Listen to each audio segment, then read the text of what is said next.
Hey there folks, welcome to Spectrum Pulse. We talk about music, movies, art, and culture. And today, we're going to be talking about the newest album from One Direction, titled Made in the AM. This will be the third time I've covered One Direction on the show. It will also probably be the last time. And no, that's not because of any vendetta or grudge that I've had. I've accepted that their years of teen girl baiting crap are behind them, mostly left in 2013's Midnight Memories, as the guys have grown up and taken more of a role in the songwriting. They've gotten older, they've presumably gotten more mature, and along the way, Zayn Malik left the group. Now look, I've seen this road before. Having one of your more unique and talented singers of the group exit, never a good sign with boy bands. And the news that One Direction would be going on hiatus after this album, it sealed it for me. In other words, One Direction were entering the unbreakable era of their career. The album made to convince fans that they could still hold things together even despite one member. And it's almost signifies real trouble. Now for the Backstreet Boys, that eventually resulted in a more modern pop effort with This Is Us that was kind of a sellout before Kevin actually came back to the group, and yet somehow I don't really see that happening, and that's mainly a management issue. Hell, I can imagine Simon Cowell was probably planning for this too. Sales figures have been dropping with each One Direction release, and with an album dropped every single year, he had to know they were approaching burnout. So instead of giving them a little bit of time off, take a little bit more space to really refine their music, it looks like he's decided to milk the cash cow until she finally drops. So to put it another way,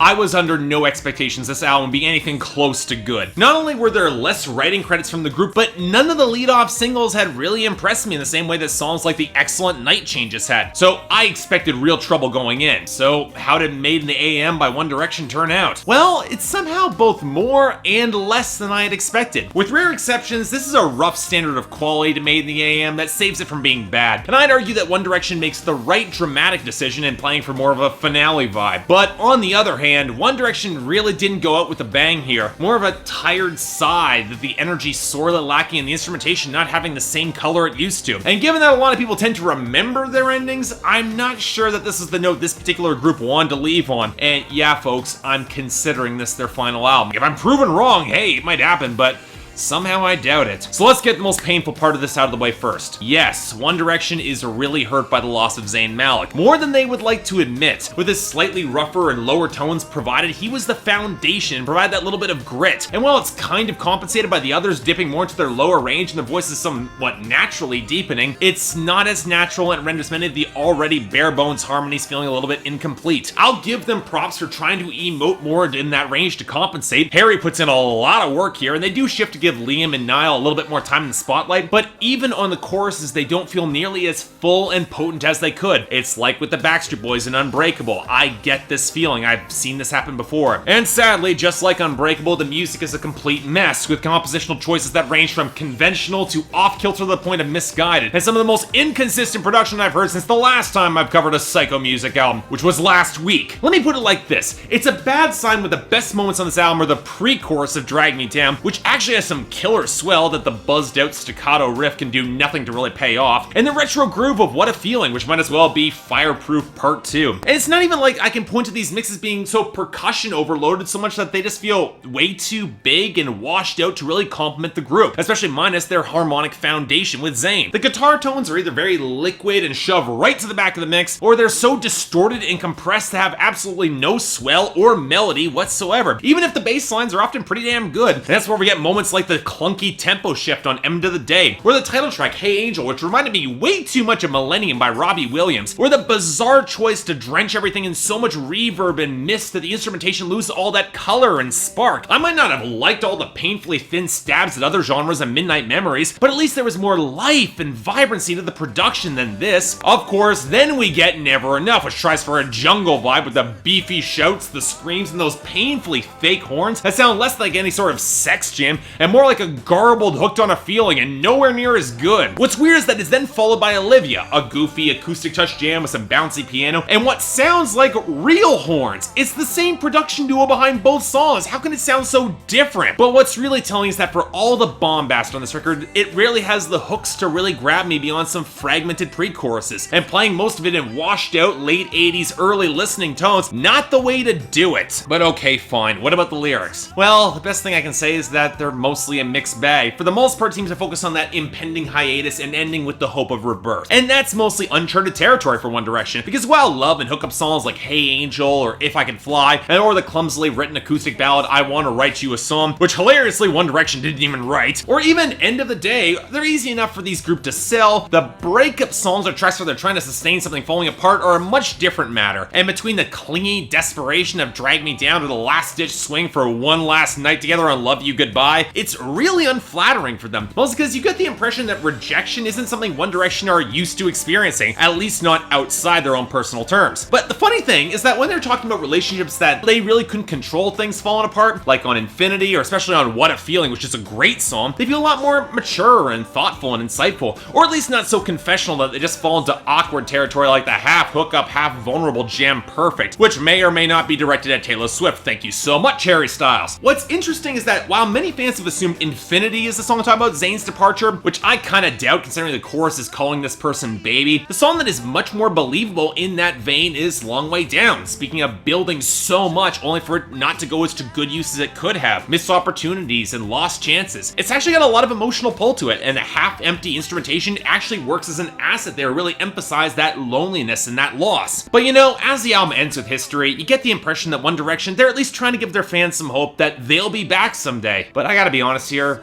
I doubt it. Hate to say it, but with Made in the AM only being kinda lukewarm for me, and with Zayn's absence all the more obvious in the rushed and sloppy compositions, you can tell this is psycho music and Simon Cowell forcing out the last scraps on a group on the edge of burnout that at least tried to give their audience a noble send-off. I can respect that. Those are noble intentions, but the execution really doesn't add to a lot, especially in comparison with the much stronger album 4. And yet, I'm inclined to be charitable here to a boy band that I've never really liked or cared about, at least trying to go out in a high note. So I'm gonna give it a very, very light 6 out of 10, and really only a recommendation of the fans at this point. Not great by any stretch, but I can respect the effort. And let's hope for the fans' sake, so as long as there'll be music, they'll be coming back again. So yeah, thanks a lot for watching. If you'd like to like and subscribe, I'd be more than grateful. Anything else I might be able to do to improve my presentation, or any other albums coming out that you want me to take a look at, I'd be more than happy to give them a listen.